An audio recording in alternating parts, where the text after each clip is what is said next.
there you are, YouTube. The Oscars are about to start. I'm severely underdressed, but let me show you what we're going to be dining on while we watch.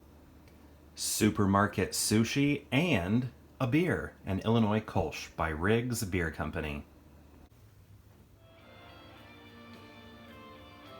Oh, wow.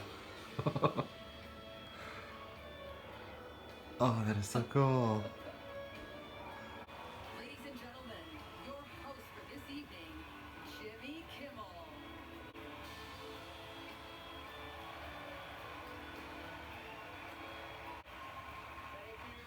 Okay, so the ceremony is over now. I thought it was a pretty good show. I loved the backdrop, all the decoration in the back. There were some amazing speeches. I mean, I had tears in my eyes quite a bit during the show. But let's get into some of the winners.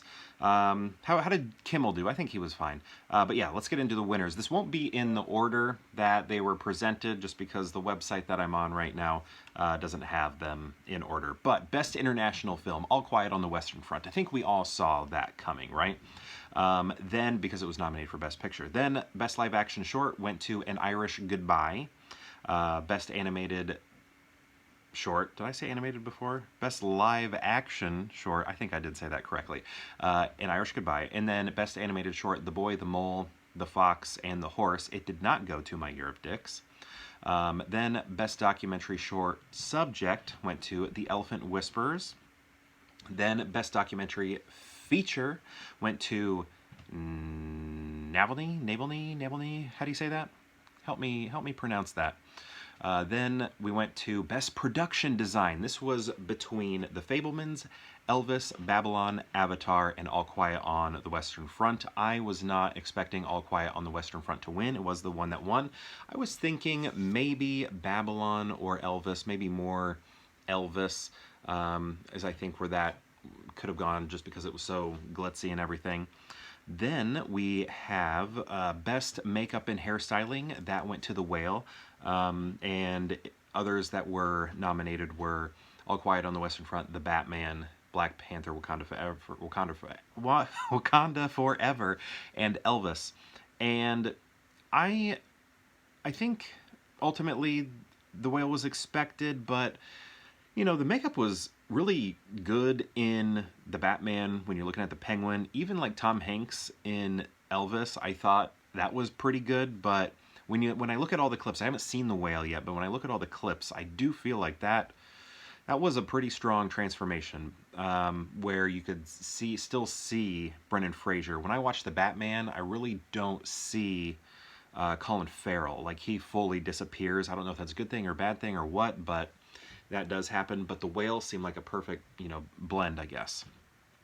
Then we have Best Costume Design, Wakanda Forever. And that's what won, up against Babylon, Elvis, Everything, Everywhere, All at Once. Miss Harris Goes to Paris, which I have not heard of until these nominations. But I think Best Costume Design, I was thinking it could have gone to Everything, Everywhere. You know what? Honestly, all of these, except for Miss Harris Goes to Paris, I could have seen happening. They were all, I think, pretty good. But Wakanda Forever, when you are like inventing cultural artifacts in terms of like clothing, I think that is really cool. So everything that was going on like with Namor, I haven't seen the movie, but from what I've seen in the previews, everything that was going on with Namor and his people, that was all new, fresh, and exciting. When a fresh, new, exciting thing to bring to the Black Panther films. Okay, Best Sound. We had All Quiet on the Western Front, Avatar, The Way of Water, The Batman, Elvis, and Top Gun. And the winner was Top Gun Maverick. And when you're talking about Best Sound, usually that's what you want to go for. War movies, combat films, things like that, or music. So this one, I thought, I felt like, no, it won't go to Avatar. Elvis, I thought, was a possibility because of music, and that just usually does well. But then we had war movies like All Quiet, and then we had Top Gun, same thing.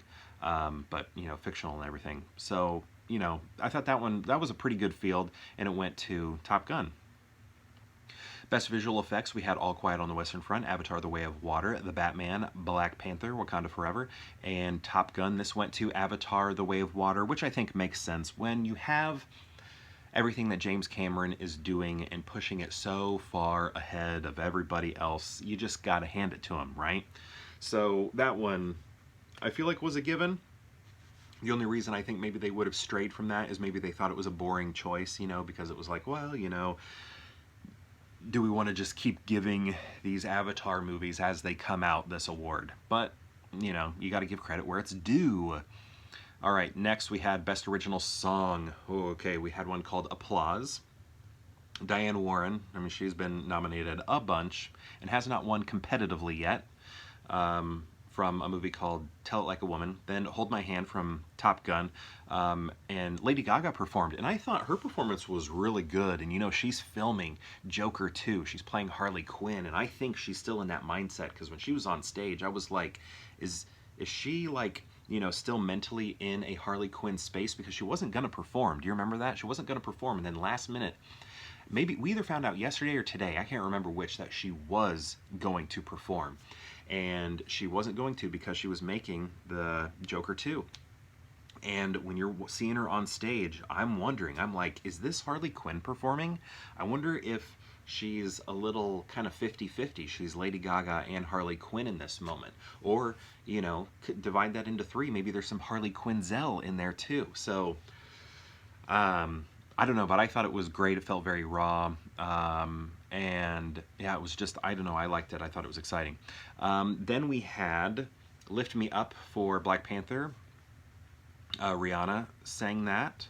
And I thought that was okay. I don't know.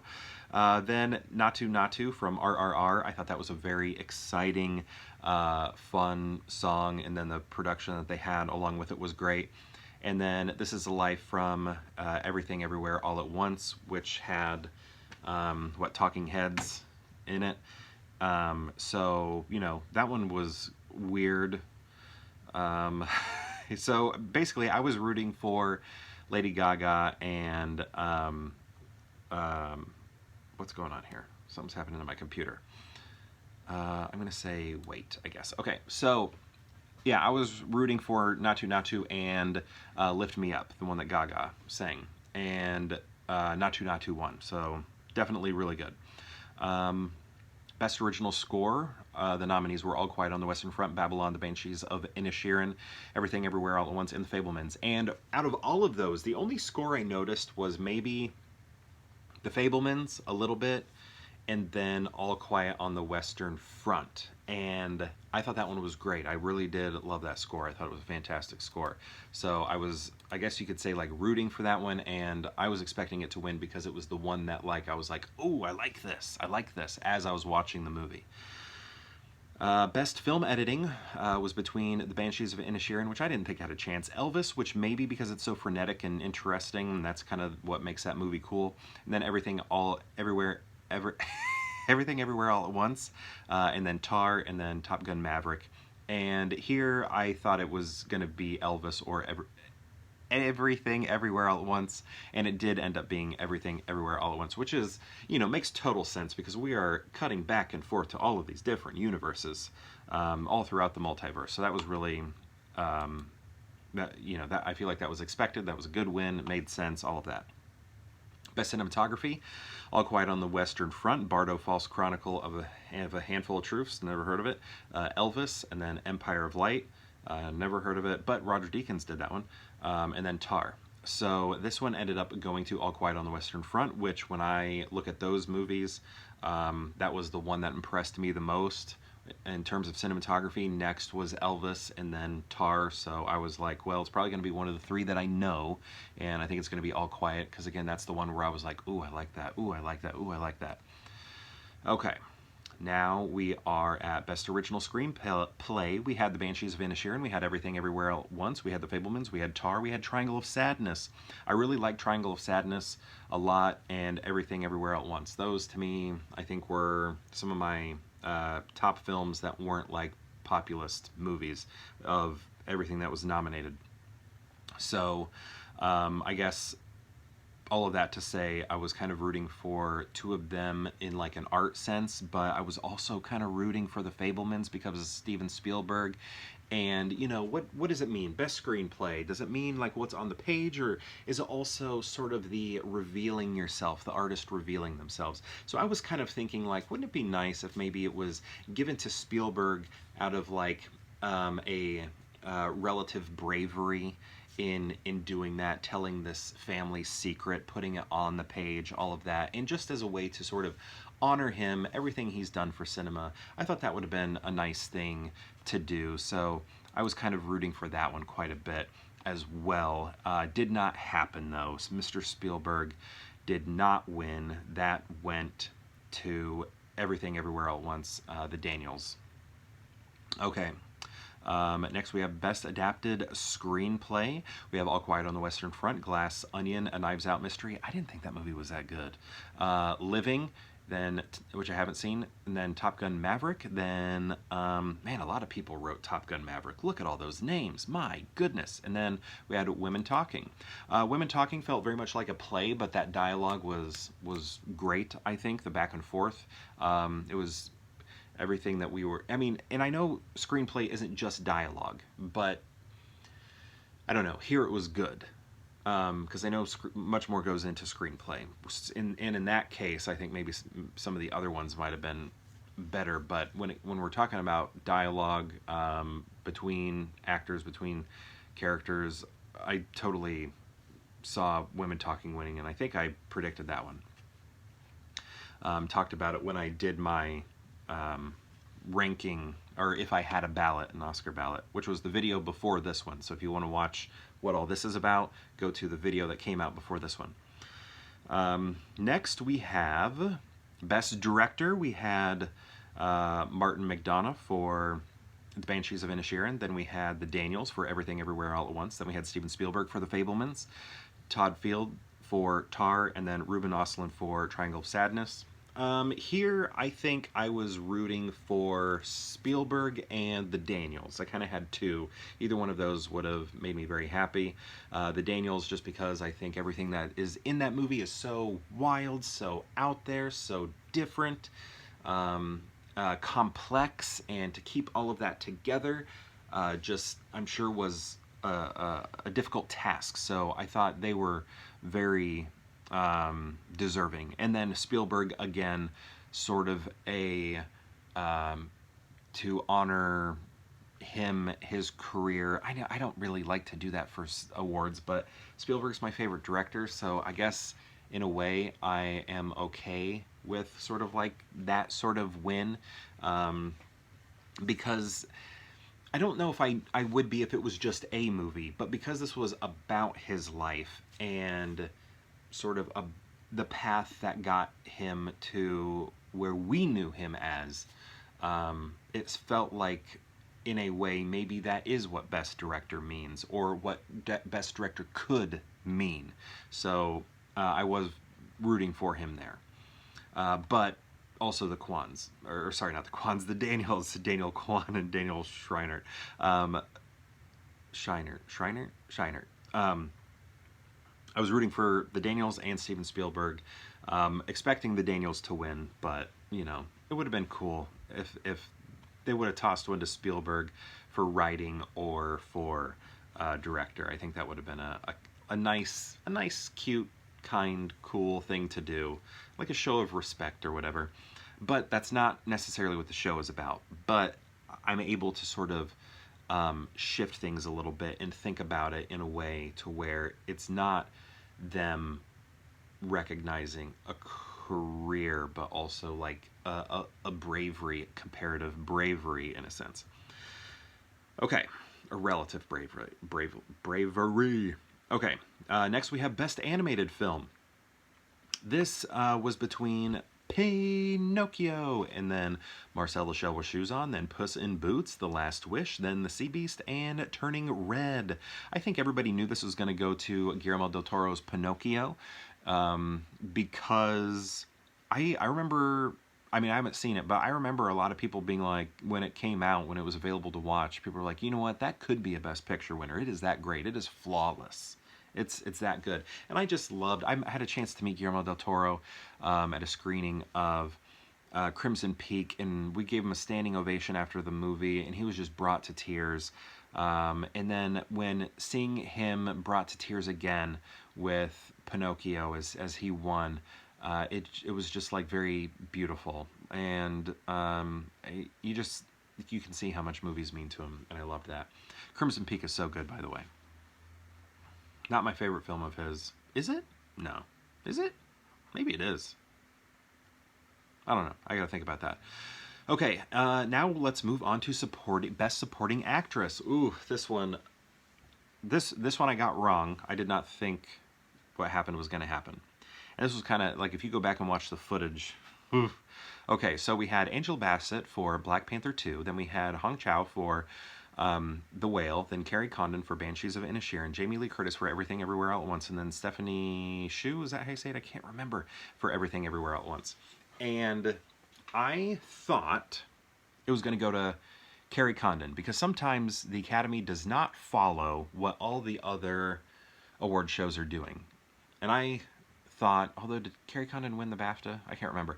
But anyway, I was like, you know what? I think the Academy might go for Carrie Condon. I think that might be the the win for the Banshees of Inisherin. I think she could get it. And then, of course, a lot of people thought Angela Bassett, because she's an icon, right?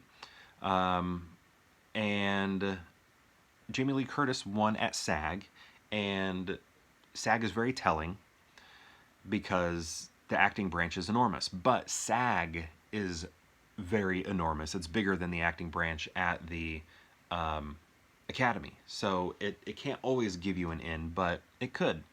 So I didn't think Jamie Lee Curtis was going to win here, but she did. And Angela Bassett, you could read her face, but I don't think was very happy about it.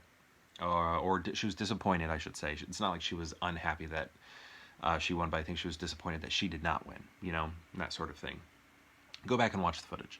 But a lot of people, were propping up Angela Bassett and sort of predicting her to win. So for her to think that she could make total sense, I mean, I think there are some people who are nominated that's like, I'm not going to win.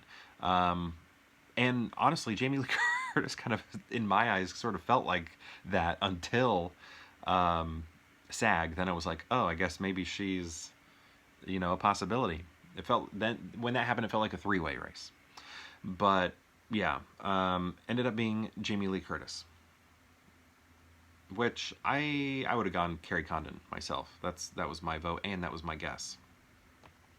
Next, we have Best Supporting Actor. We had Brendan Gleeson for Banshees of Inisherin, Brian Tyree Henry for Causeway, Judd Hirsch for The Fabelmans, who if we're going to nominate someone for the Fabelmans, I wouldn't have nominated Judd Hirsch, and I wouldn't have nominated Paul Dano, which a lot of other people say they would have. I would have nominated David Lynch for that cameo he has as John Ford. He's barely in the movie. He's in it for like under 4 minutes, but to me that had an enormous impact on the movie, and it was enough for me to put the movie, like when I was like ranking the films based on how I want them to win Best Picture, that ending just like propped that movie up so much for me. I loved that ending so much with David Lynch. I would have nominated David Lynch over Judd Hirsch. Or maybe just still have Judd Hirsch and take out Barry Keoghan. But anyway, we also had Barry Keoghan for Banshees of Inisherin, and then Ke Huy Quan from Everything Everywhere All at Once, and he was also the winner, and everybody predicted that. That was like the easiest one to predict. Everybody knew. But his speech was so good. It was so good.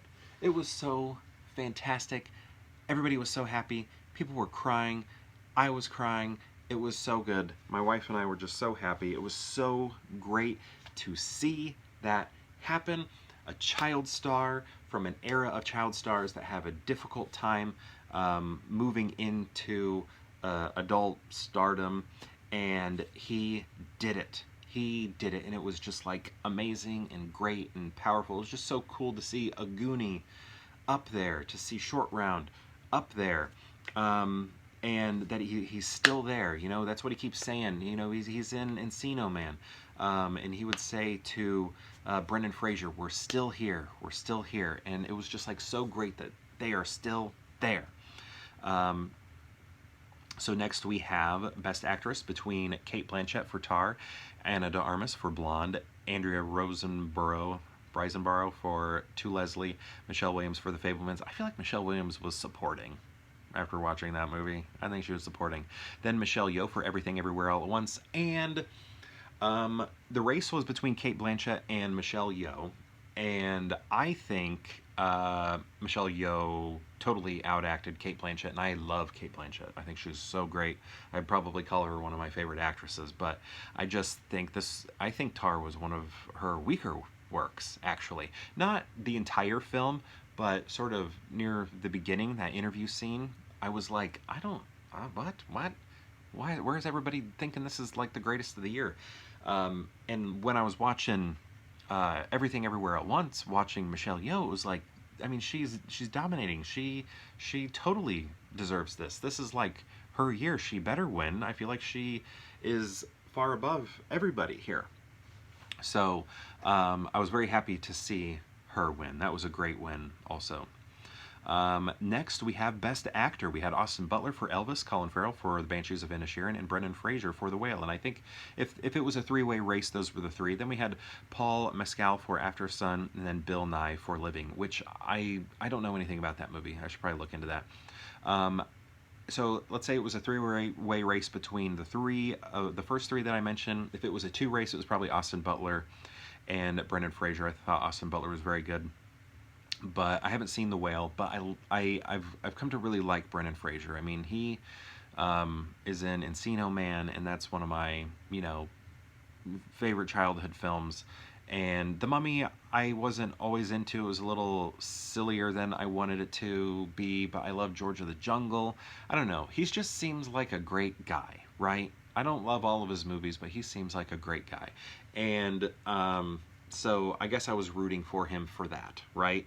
And it's just so cool that Brendan Fraser and Key both won because, the Encino Man thing there. That's so awesome.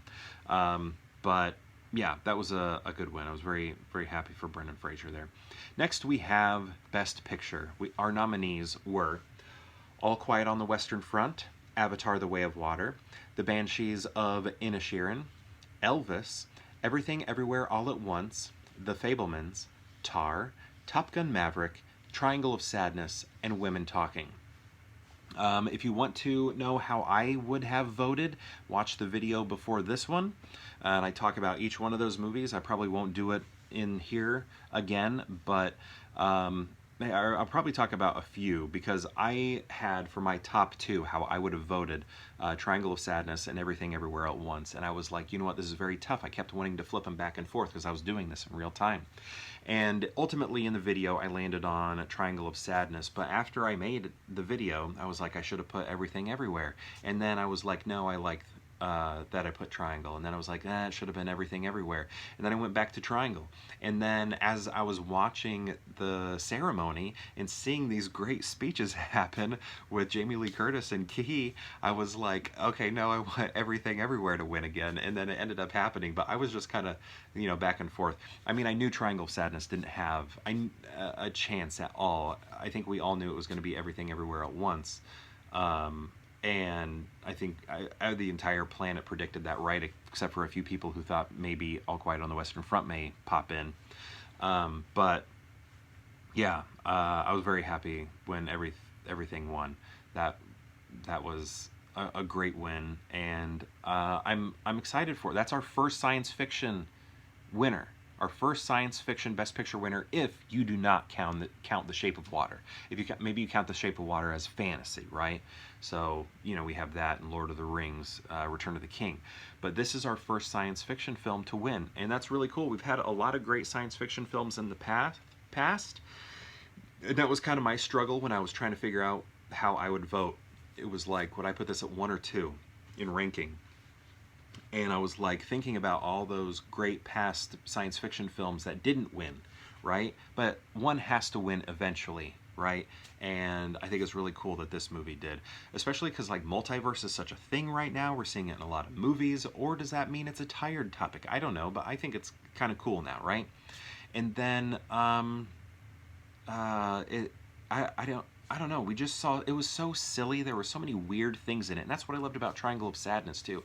Both of these movies seem like movies the Academy wouldn't necessarily nominate, and I like how bizarre they are, how weird they are, how strange they are, and to have a movie this obscure, weird, silly, funny, Rakakuni, whatever Rakakuni, right? I mean, that was so bizarre and silly, and that's in a Best Picture winner now. So in a way, like Ratatouille now is a part of the Best Picture lineup through association with this movie. But yeah, I think it was a very exciting win. And I just like how bizarre the movie is with all the weird stuff that happens in it. I mean, it is so weird. I mean, that's what I was saying the exact same thing about Triangle, T words.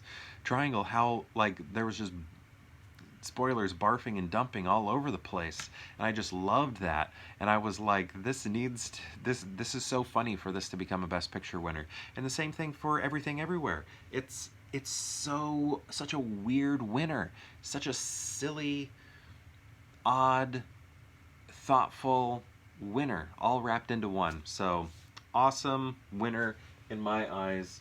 And yeah, I guess I can add this to my Best Picture collection because this won Best Picture. So on that note, thank you so much for watching me react to these, and perhaps I'll see you tomorrow for more Pure Hangout.